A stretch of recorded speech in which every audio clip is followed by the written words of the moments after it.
Hey guys, today I'm going to be doing a series review on Wolf Hall.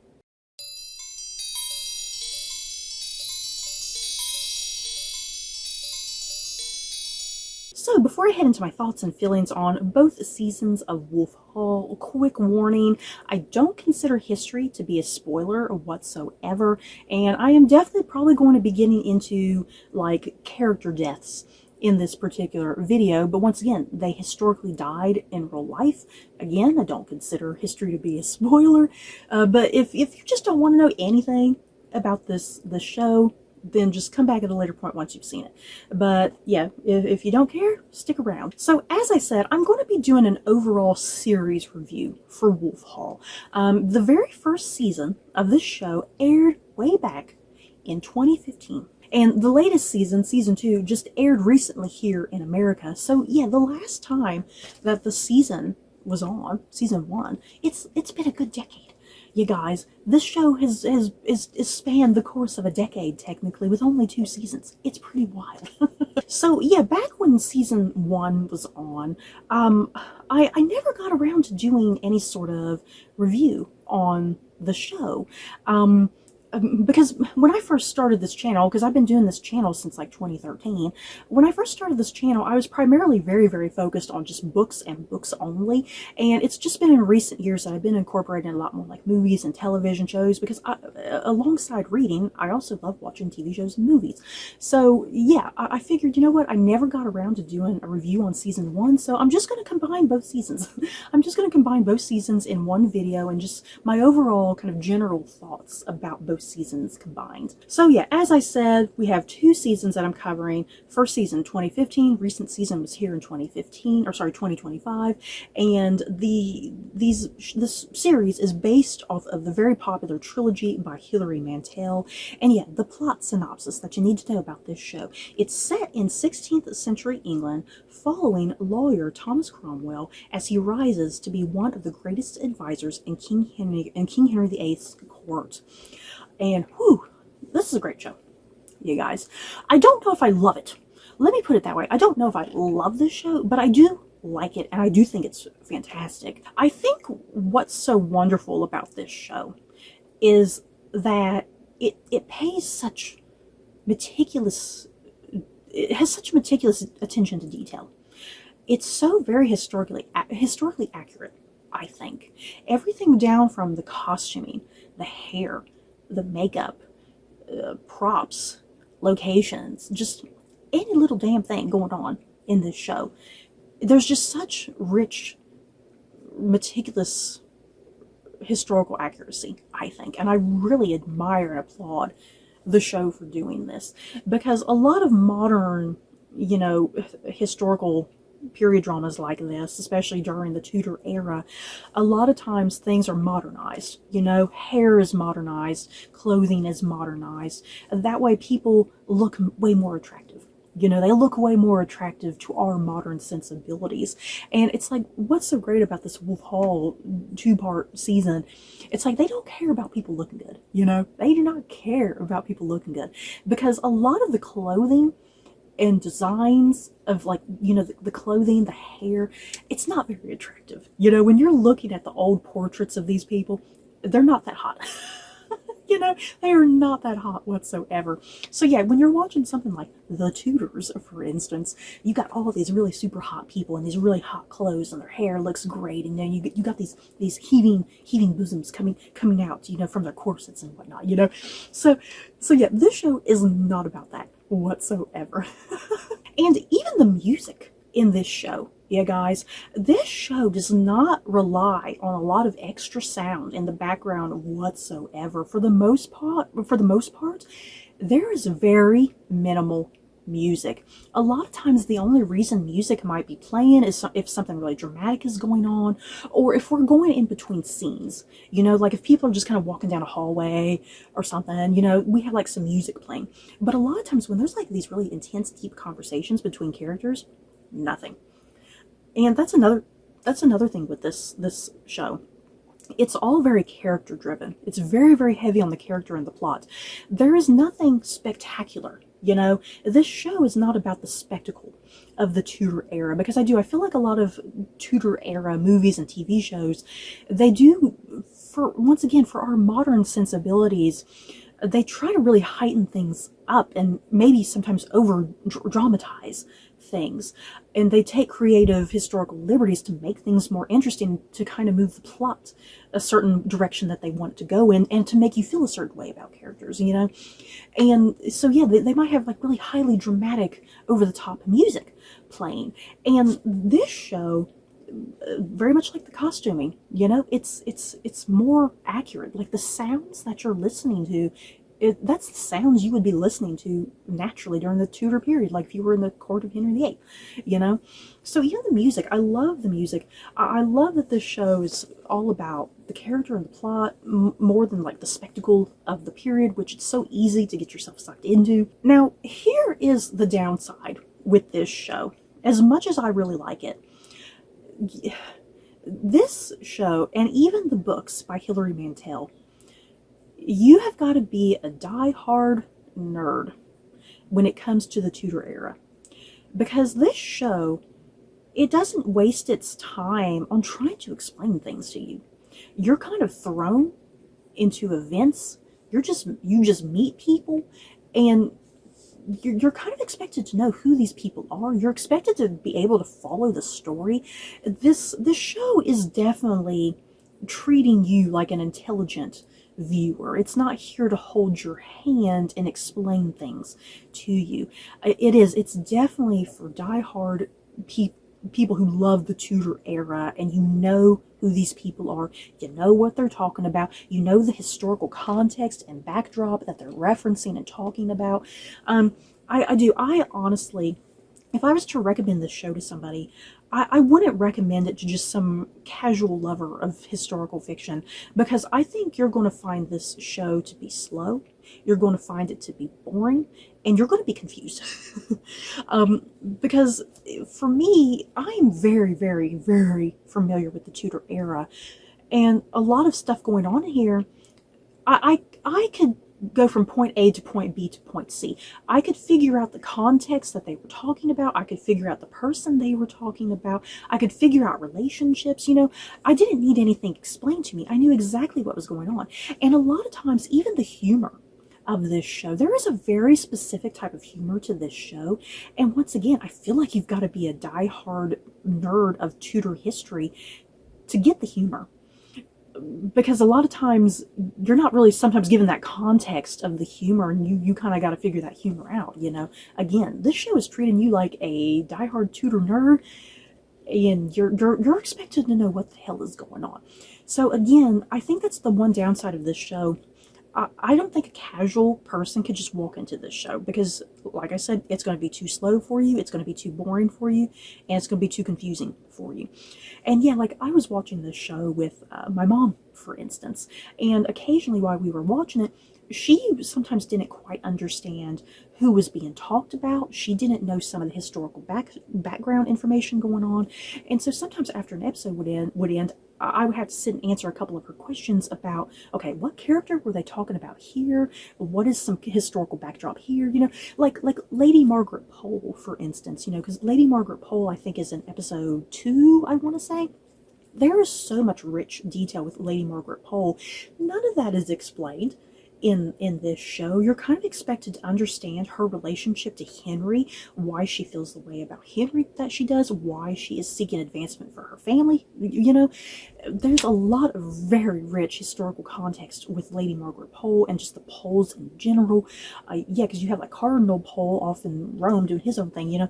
So there was just a lot of little itty bitty things that after an episode would air, I would have to kind of explain to my mom what they were talking about, who they were talking about, why this was important, why this person's important, you know? Because again, the show doesn't care about trying to explain anything to you. You're expected to know everything. So, yeah, unfortunately, the show, I think, can come across as really slow and boring and confusing. But like for someone like me, I found it to be very quick paced. You know, even though you sometimes might have a scene with characters, it might be a 10-minute long scene of characters just sitting at a table, and it would just be so absolutely gripping and thrilling to somebody like me. But I have a feeling just another casual viewer, like if I was watching this with my sister, for instance, because my sister, she doesn't care about the Tudor era, she doesn't know anything about the Tudor era, you know. My sister, for some of these big, long, lengthy scenes, she would be probably really bored out of her mind, and I'd have to explain every step of the thing, every step of the way, everything that was going on for her, you know. So yeah, let's get into the cast really quickly of this show. We have Mark Rylance, you guys, playing Thomas Cromwell. Yeah, Mark Rylance obviously is the heart and core of this whole entire two-part series. I like the complexity of the Cromwell character because I think in historically, Cromwell has been very heavily vilified. And you can kind of understand why he's been vilified. And it's kind of been in recent years that people have been seeking to kind of better understand him and his actions and his motives, you know. And I love that this show, Cromwell is neither hero nor villain. You know, he straddles a very fine line, and I absolutely love that with the writing. I love that with even the acting through Mark Rylance, and you know, his emotional scenes, you know, the emotional, like where he's feeling these huge amounts of weighty emotion or lack of emotion sometimes, you know. And another fascinating thing with Cromwell as well, he's a commoner, basically. He's a man who came from nothing. He made something of himself. He became a lawyer. He got acquainted with Cardinal Wolsey. That in turn got him acquainted with King Henry VIII. And then, yeah, after the demise of Wolsey, Cromwell just really slowly rises up in ranks. Yeah, he's part of the whole thing of getting rid of Anne Boleyn. He's part of bringing Anne of Cleves into the equation. And yeah, little by little, he gains position and status and wealth and notoriety. And that all comes to backstab him in the end in some hugely dramatic ways. Yeah, his character goes on quite the journey over the course of 2 seasons. You know, some incredibly high highs to some incredibly low lows that ultimately end with his very dramatic beheading, which we don't get to see in this show. You guys, because I kept thinking about the Tudors. Seriously, I kept thinking about the Tudors because in the Tudors, James Frayne played Cromwell on that show, and I remember very vividly his very dramatic, gory execution scene. And this show definitely, it's definitely much more subtle with the execution. It's more calm and quiet, and there's almost this acceptance with his execution. You know, again, this show does not go into all the spectacle, you know, of the Tudor era. It's definitely much more subtle about everything. And yeah, we don't actually see Cromwell's beheading at all. It kind of ends with him on the executioner's block, and it cuts, and that's kind of it. And it's led to your imagination, because once again, you need to know your history. You need to know that he's about to get beheaded here. So yeah, once again, Mark Rylance, definitely the man of this show. I definitely love his performance. It's such a quiet, subtle performance. You know, he never gets blown out into hysterics or anything. You know what, seriously, some of my favorite scenes with Cromwell, I love whenever he would get angry, because he didn't get angry often, but when he got angry, he would just jump up from a table all of a sudden. I like how he would just grab somebody and start shaking them and like pushing up against the wall. I always love those scenes because that's as dramatic as it would get with his character. And then moving on, we have Damian Lewis playing King Henry VIII, and oh boy, I love Damian Lewis in this show, because this is not a show about Henry VIII. This entire show is the point of view of Thomas Cromwell. It's his story, his rise and his fall. And yeah, Henry is a supporting character in this show. And Damian Lewis just pulls off Henry VIII so wonderfully. He doesn't look anything like Henry VIII. Because the first season they have him looking very handsome and good looking, like how Henry VIII looked as a young man. But yeah, I like for the second season, they did finally pad out Damian Lewis. They padded him out. They gave him some really heavy, bulky clothing. They had him with the limp, because you know, Henry having that injury from a jousting tournament. So they did a really good job with Damian Lewis, really bulking him out to make him look menacing and threatening as, you know, a heavier, more grubby Henry VIII, you know. Yeah, because as I said, this show is about Cromwell, and the show, You know, because we all know about the 6 wives of Henry VIII, and a lot of other things that focus on the Tudor period, they focus very heavily on the 6 wives. And yeah, this show is not about Henry VIII and his 6 wives. It's really about the relationship that Henry and Cromwell have with one another. Why Henry likes Cromwell initially, why he trusts Cromwell initially. And he lets Cromwell get away with a lot of things that other people could not ever get away with, because sometimes Cromwell will talk to Henry a certain way that nobody else could talk to him in such a manner. And yeah, I think Henry really likes Cromwell's his bluntness and his raw honesty, and that he doesn't beat around the bush with anything. He lets Henry know what's up. You know, he doesn't seek to, Cromwell doesn't ever seek to overly flatter Henry, you know. But he does that. Cromwell, that's just it, because Cromwell always jokes that he has a book called Henry, you know, the do's and don'ts with Henry. And we do see him sometimes writing notes down, like, this is what you can say to Henry, this is what you can't, this is how you need to learn to negotiate and maneuver around Henry. So yeah, that's Cromwell's special gift and skill in this entire 2-part season or series, as he knows just how to flatter Henry without Henry really realizing he's being flattered, you know. And yeah, Cromwell knows how to tell hard truths to Henry, even when Henry doesn't want to listen to those things. He knows how to treat Henry like a grown man. He knows how to kind of coddle him when need be. He knows how to do just the right thing until it's too late, you know. So yeah, that's really also the crux of this entire series as well, is definitely that relationship between Cromwell and Henry. And yeah, those high highs with the both of them, and then the low lows with them once it happens. And then just getting into some of the few women that we have on this series, you guys, starting with Claire Foy, who plays Anne Boleyn. I have said before that when I initially watched this show way back in 2015, I did not like Claire Foy's performance of Anne Boleyn whatsoever. I just did not like Anne in this show. I didn't understand what the hell they were doing with her. I didn't really like, I just didn't like anything with Anne in this show. And I had a rewatch of season 1 sometime late last year, and I found myself really appreciating Claire Foy's performance as Anne much better.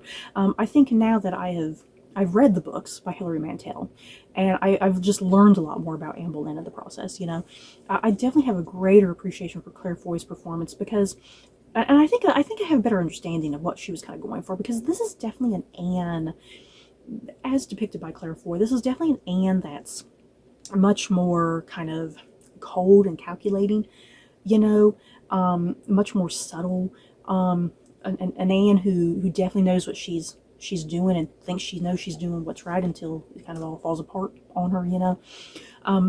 I definitely started to kind of understand better what Claire Foy was going for, and yeah, once again, understanding the fact that this is Cromwell's show. You know, this is not the Anne Boleyn show at all. This is Cromwell's show, and yet understanding kind of, you know, in Cromwell's eyes, you know, Anne is depicted a certain way. She comes across a certain way in Cromwell's eyes, and that's a little bit villainous. You know, him and Anne, it's like they kind of have to see eye to eye on certain things, but she also doesn't see eye to eye with him on other things. So they're rivals. You know, they're essentially rivals for Henry's affections at times. So I liked that dynamic as well between Cromwell and Anne. Once I had a rewatch of season 1, I understood that better. And then yeah, the other female character on the show, we have Kate Phillips playing Jane Seymour in season 2. Yeah, Kate Phillips she honestly doesn't really get very much to do, because once again, this is not the Henry VIII and his 6 wives show. This is the Thomas Cromwell show. So Kate Phillips kind of does what she does. She's really sweet and adorable. She's like the perfect wife for Henry, but as we know, she dies tragically after childbirth, and we don't even see her die. We hear about her dying. And yeah, and that was such a great Cromwell's emotional reaction after Jane dies, his emotional reaction, and he kind of feels a little guilty about it, and he makes that declaration, like, had she married me, she would still be alive, you know. And yeah, this entire two-part series, it's just littered with the best of the best when it comes to British talent. And yeah, like the court of Henry VIII, just this list of actors alone. We have Richard Delane, we have Will Keane, we have Tom Mothersdale, we have Timothy Spall, we have Alex Jennings. All these people inhabit Henry's court. They all play their own little roles and functions, how they interact with Henry, how they interact with Thomas. And yeah, the vast majority of them hates Thomas Cromwell's guts. They would love to see him hanged. And I gotta give a special shout out to Harry Melling, who plays Thomas Risley. Even in the book, when I was reading the trilogy by Hilary Mantel, I loved the bromance, you guys. I absolutely loved the bromance between Cromwell and Risley. And yeah, Cromwell's cute little nickname for Risley, because he's always calling him "Call Me," because it's like their inside little joke about Risley's name, because the way his name is spelled does not look like how it's pronounced whatsoever. So I like that inside joke of the "Call Me" nickname.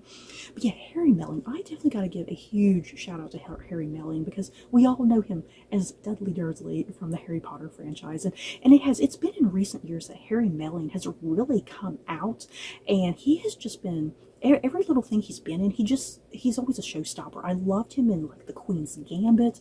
I loved him in that Pale Blue Eye movie with Christian Bale. Yeah, everything Harry Melling has been in, he's always a standout performance, and he's like one of the best actors, like the young actors, to come out of the Harry Potter franchise unexpectedly, you guys.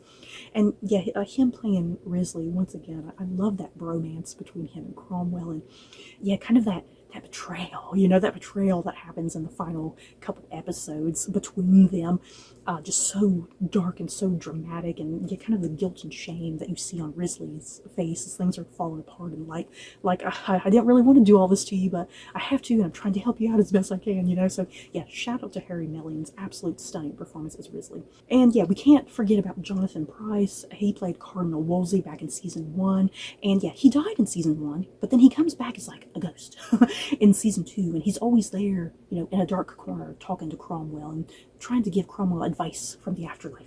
I guess he's not really a ghost. It's just Cromwell kind of imagining in that moment, like, what would my mentor say to me? And I love the fact that this entire show, and even the book trilogy, it's all about Cromwell's revenge, essentially, for what was done to Wolsey, Wolsey's downfall, and Cromwell's seeking revenge for that, for the remainder of his life. Trying in his own subtle way to get back at Henry as best he can. So I like that Jonathan Pryce, even though he's dead, he came back from the dead as a ghost, essentially, in season 2, which was great. And then yeah, I definitely got to give a shout out to Thomas Brodie Sangster. You guys, he plays Rafe Sadler, and he's like one of Cromwell's, like, I don't know if you would call him a ward, but he works for Cromwell, if you will. Yeah, it's always nice to see Thomas Brodie Sangster. We all loved him as a little boy in Love Actually, and yeah, he was in Game of Thrones and the Maze Runner movies. So I liked seeing him in this really dramatic, serious role. And is that it? I guess that's it that I wanted to talk about with the Wolf Hall two-part series. Yeah, I'm glad we have a conclusion for it, because yeah, like I said, that first season aired way back in 2015, and yeah, I didn't know if they would ever sit and do the final and third book. I'm glad that they did. It took a whole decade, but we got there. And yeah, like I said, I don't know if I love this series, but I do like it. I do appreciate it, because I appreciate it being so historically accurate. I appreciate it for just being itself. Being itself and being about the characters, being about the plot, not being about the spectacle. Yeah, I wouldn't blame you if you thought it was slow and boring, because I think it can feel that way. If people sitting around a table talking is not your thing, this is not going to be the type of show for you. But yeah, I'm really into that sort of thing. I love people just sitting around being angsty and talking about serious, dramatic things. So yeah, if you guys have seen Wolf Hall, definitely let me know how you felt about it. Do you love it? Do you hate it? You sad that it's over? Because I did feel like an emotional, like, oh my god, it's over. It's finally over after a decade. But yeah, let me know how you felt about Wolf Hall. So that's it for this video. Don't forget to like, comment, and subscribe. And if you like this video, you may like these other videos. Bye, guys.